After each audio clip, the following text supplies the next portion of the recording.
Hello and welcome to the debate, where we'll finally settle the age-old argument of the shape of the Earth. On the left we have Team Globe, freshly brainwashed by their Masonic University education, and on the right we have Team Flat, with their degrees in woke studies at the School of Life. Please put on your tinfoil hats and enjoy the show. Question number one is, why doesn't the artificial horizon on a plane roll backwards during straight and level flight? Yeah, I'll take this one, yeah. So, over to you, boys. Thank you. So this is terrifying. Okay. So basically, the main thing to take from that is straight and level flight. What is meant by straight and level flight? Because I imagine when a pilot's in his cabin, they try and maintain a constant altitude. So while on small scales, their flight path seems indistinguishable from a straight line, is actually going to be, on larger scales, curved, much like the Earth is curved on larger scales. Yeah. That was the answer? Yeah. So what you're saying is, again, on most of these answers, you seem to be assuming every time a priori that we live on a ball, but the actual facts are that a plane flies level and the artificial horizon doesn't dip. It doesn't have to dip its nose down every minute or so to follow the curve. You're assuming always a priori that we live in the heliocentric system. If we assume that we're in a small universe and that the plane is flying level over a level plane, we're still going to get the same results. It doesn't roll over as it rolls over the curve. I think you're slightly misunderstanding the question. Imagine a plane before it takes off. Yeah. Okay. It's got a gyroscope in the artificial horizon. Okay. It spins that gyroscope up to get the reference of the ground. Okay. Now, if that plane starts going over the curve of the horizon, yeah, the gyroscope will stay upright. It's rigid in space, so it will stay upright as the plane rounds the curve of the Earth. So the artificial horizon will roll backwards, yeah, but it doesn't. It stays straight and level. The plane is not going over a curve, but flying over a plane. I don't see how it can be independent of gravity or anything like that if it relies on the horizon. No, it doesn't rely on any horizon. It's rigid in space. That's one of the properties of I don't think it's unaffected by gravity. If everyone's okay, I'm going to move on to question 2. Yeah. If gravity is the only thing holding the air to the surface of the Earth against the tendency of a high pressure system to escape to a low or negative pressure, then when air is heated and so is less affected by a gravitational pull, shouldn't it then succumb to the force exerted towards a region of negative pressure? What? So basically, you're asking why air can be heated and escape, basically. Yeah? There's two competing forces. There's gravity pushing downwards, and then there's a thermal pressure of air pushing upwards. The laws of gravity dictate that the air pressure is going to be higher at the center, nearer the Earth than outside. So if you got a heated column of air that would rise away from the Earth, as it would rise, it will become less dense as it's less affected by the gravity as it will be at a greater distance, and thus have a lower thermal pressure pushing upwards. So that system stays in that equilibrium state. And that's called the hydrostatic equilibrium, and you can read a lot about it. Okay, let me get this right. Okay, so we've got a state of equilibrium. Yeah, gravity pushing down, thermal air pressure pushing upwards. Well, when you say thermal air pressure, what I'm seeing is you've got a vacuum next to a pressurized system, okay? And we always see, hang on, we always see where there's high pressure next to low pressure or zero pressure, a movement from between one and the other, okay? We can do an experiment. If we had a container and we evacuated that container less than the vacuum of space, yeah, and we pierced the bottom of the container, what would happen? Air will rush in to balance that out, basically. And it will fill it up and balance it out? Yeah, because it'll equalise locally, basically. So how can, on the surface where it's the gravity strongest, with a vacuum that's weaker than space, how can it work down there because and not work up there? It's unfortunately not analogous, because it's not a really high pressure system against a really low pressure system. It's a gradient. So as it's really dense at the surface, and then that density decreases and decreases towards the vacuum of space. So it's not. There's no warp at which, like, Okay, there's but there has to be a vacuum. boundary condition, right? The few air molecules at the top will immediately go out to space, right? They'll immediately. Yeah, no, it's not a negative pressure system. It's an incredibly low pressure system. We always see high pressure goes to low. Yeah, unless there's forces acting on it, and that is gravity that's acting Right, on it, but keeping okay, it what I'm saying on is, Earth. as soon as the air gets heated at the top, it rises. And becomes less dense, Less and then dense. has less thermal pressure. So Oh, okay, so yeah, you create this thing. that equilibrium state balances it wherever it is, and brings it back into that equilibrium. That's why we don't want it losing atmosphere. So where can we see an example of this idea of thermal pressure demonstrated on Earth?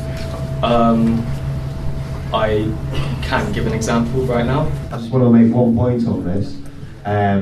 I think what we're describing, when the sun rises, heats the air rises, and as you say, it's an equilibrium system, all the air rushes in. I think that's how we get the Coriolis effect. No need for a rotating globe to create it. It's exactly air pressure, air difference in temperature, difference in pressure, and the system kind of, being an equilibrium system.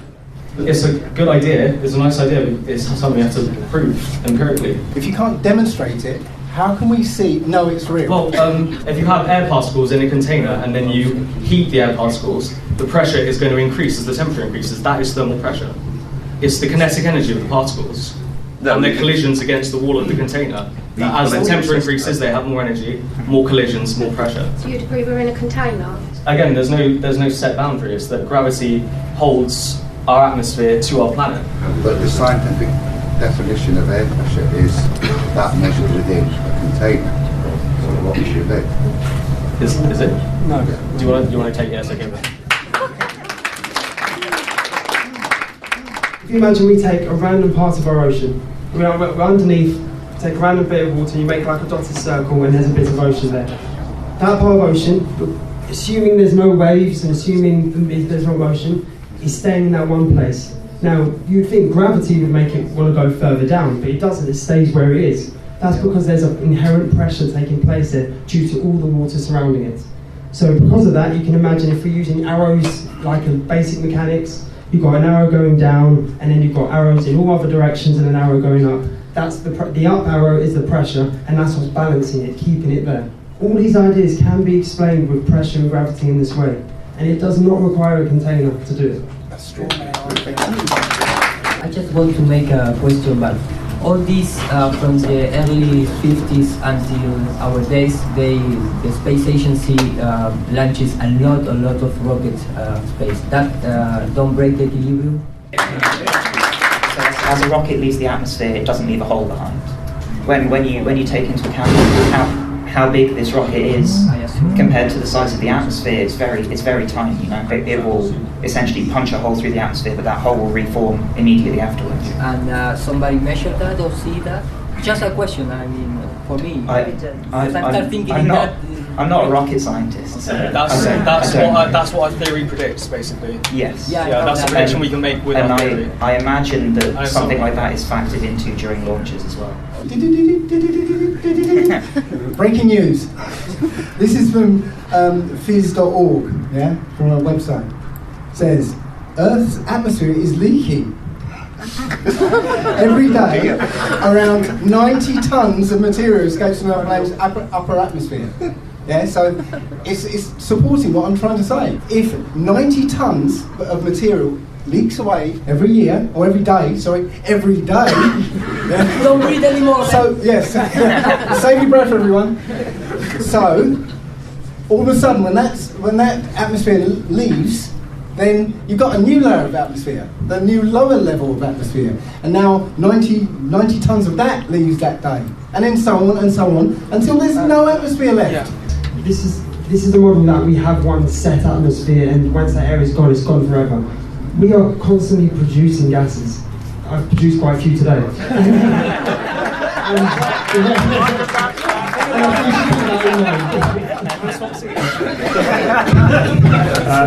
Number 3, too long. How would you explain light slowing down and hitting a denser medium and speeding up after leaving that medium for a less dense medium when the law of conservation of energy prohibits such observations? There is a quantum mechanical explanation to this, but I don't think we have time to go into it. And I don't have a whiteboard. So the way that I picture it is that actually light traveling is essentially it hits an atom. That atom absorbs the photon. Electrons within the atom are excited to a higher state, and then they drop back down, and the photon is re-emitted. So here in the air, we have a much less dense system of these atoms than we do in a table. So once you shine the light into a block of glass or something, it's then being absorbed and re-emitted by far more atoms. So it appears to be traveling slower. In fact, it's still traveling at the speed of light. Somebody ever see an atom? Is it real evidence of the existence of the particle called atom? So in terms of directly seeing an atom, it's impossible. We can kind of indirectly infer it through things like electron microscopy and things, where you look at the interactions of electrons with these atoms and build up pictures of them. So yeah, in terms of seeing an atom, we can't do it. In terms of knowing that there are things there, as far as we know there are. So it's like exoplanets then. You can't see them. We're just guessing what they are. You can see some of them. Oh, really? Yeah, you can actually direct image some of the closest ones. Oh, really? Yeah. With recent technology, yeah. Can you calculate Can you calculate any planet's orbit based on gravity/mass alone when using all masses in the entire solar system and get a result matching the prediction algorithms of the proposed elliptical orbit of any planet? I couldn't say that backwards. I can try and sum up the question to how I understand it. So the idea is that using something like Newton or Einstein's gravity, can we accurately predict the orbits of the planets in our solar system? I got that one? Yeah. Cool. Short answer, yes, pretty much. We have a very good idea where all our planets are going in our solar system. We know where they're going to be, and we can continue to predict where they're going to be for the next 500, 600, 700 years. That's because it's based on really quite a simple system of just pulling in certain directions at certain velocities. We didn't actually discover Neptune and Pluto straight away, and yet they were predicted because we found that due to the way the planets are orbiting in our solar system, Uranus, we would expect them to be there. And when we looked for them, we found them. We would not continue to follow these if it weren't for their predictive capabilities. The same laws help us work out when we're going to have a solar eclipse and a lunar eclipse. It's because they're simple models and it's very easy to do. I just wanted to make a little point because this is the second time that you kind of waxed lyrically about Newton. Newton's theories didn't explain everything. Now, Newton wrote a huge tome basically to describe his theory of gravity. Now, when Einstein came along, he gave a completely different interpretation of what gravity is. So that means everything Newton produced was bullshit. No, bear with me, yeah? If he wrote all this calculus and came up with a theory that didn't quite match, what we observe, yeah, which means it had no relationship to reality, and Einstein came along and gave a completely different interpretation, which apparently does match up. That means that whole book is bullshit. He made it all up. I actually totally agree Yes, with it's you. the right answer.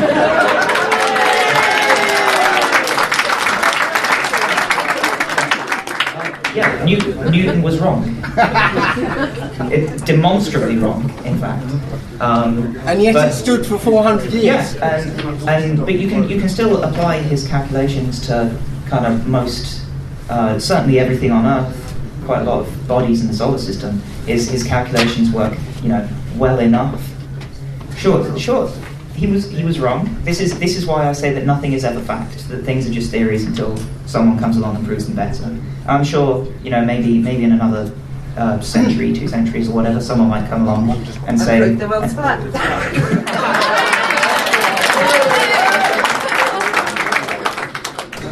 And say that Einstein's theories of relativity are wrong and prove those. But at the moment, that's the best we have, and that's really how science works. Yeah. But you know, you just improve on things until you try and get to what you believe to be truth.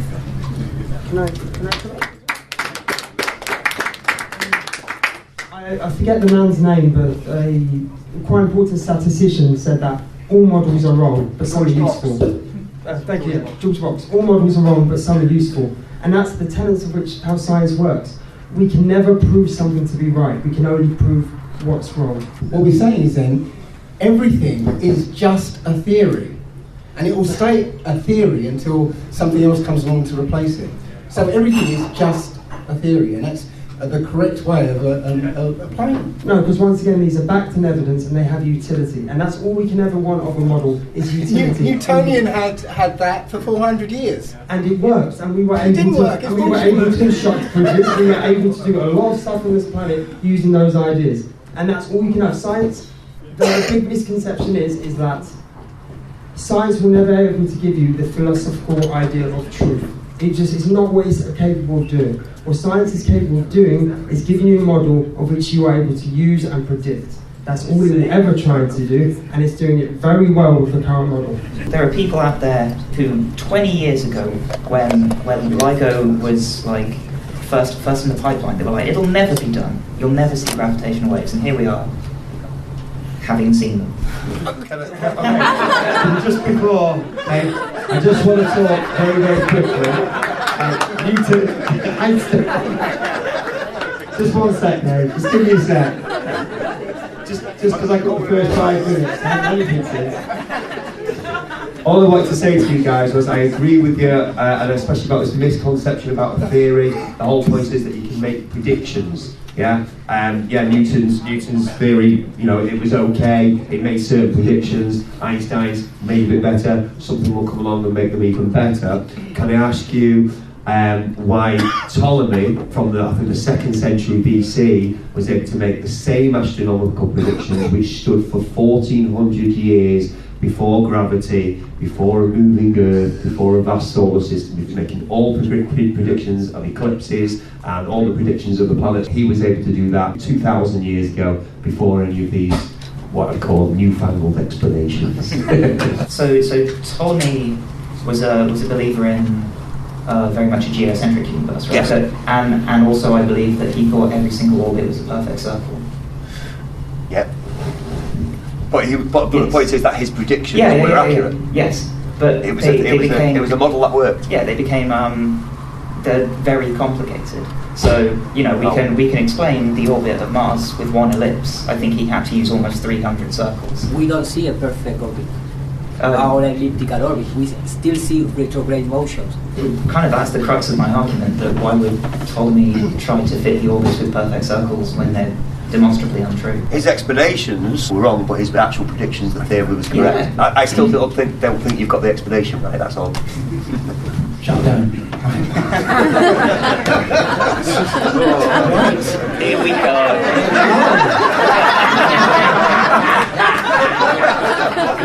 Right, you mentioned detecting gravity waves. Just before you continue, so Cardiff has a gravitational waves department. They get very angry if you call them gravity waves. Gravity waves happen on water, these are gravitational waves. I don't know the difference, but they get very bent out of shape. The thing is, before I was into the flat earth and everything, I was really well into science, really into quantum physics, Einstein's theory of relativity, the whole works.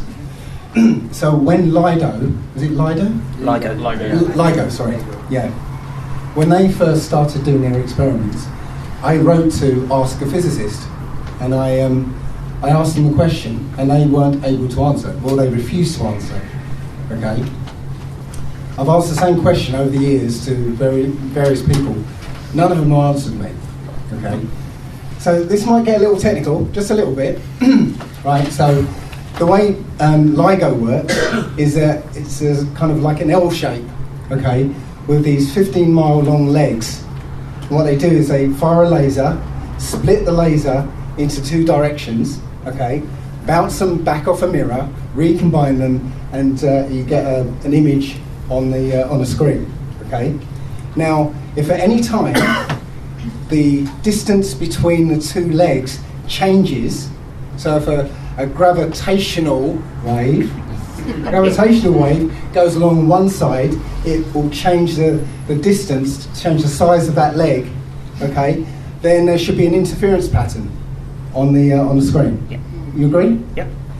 Right. So this is supposed to prove Einstein, but what Einstein said is that it's not the gravitational wave isn't in space; it's in space-time.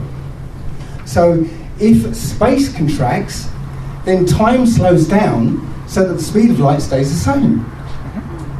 So if you're doing an experiment with the speed of light, you will never detect gravity waves, because if the gravitational wave, so that if one leg shrinks slightly because of this gravitational wave, then time would slow down for that beam of light. So it will arrive exactly the same time as the other beam of light.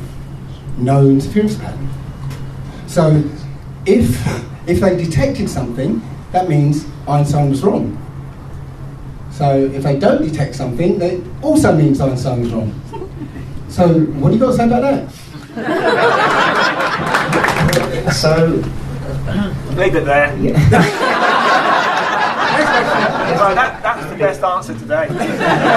This would absolutely be the case if you were doing this experiment with anything other than laser light, or light in general. Whatever speed you're travelling at, if you were travelling at half the speed of light and you fired a laser, you would see that laser go away from you at the speed of light. Yeah. So it doesn't actually matter about the fact that the light is slowing down because it's still travelling at the speed of light. Don't try and blind us with bullshit. The point is, you're using it. Well, Einstein says that it's not just space, it's space-time. You change the space, time changes, so that the speed of light remains the same. That's the core of Einstein's relativity. Mm-hmm. So that means it can never detect a gravitational wave. But the light is still travelling at the same speed. Only because time is reciprocal to space. So it has to, according to Einstein, that's what has to happen. That's Einstein. It's Einstein. Don't argue with that. It's not me. It's Einstein. It's not quite one over the other. It is. That's it. It is Einstein's theory. I'm afraid so. It's described it accurately. Okay. Go and read it, and we'll see you next year. The beam of light is travelling further. Sorry, say again? The beam of light is travelling a different distance. No, because again, it's space-time. Time and space curving, changing shape, contracting. But the speed of light has to stay the same in Einstein's theory. So, it works the same way in LIGO that it does apparently with the Earth. Yeah. Yeah. Yeah.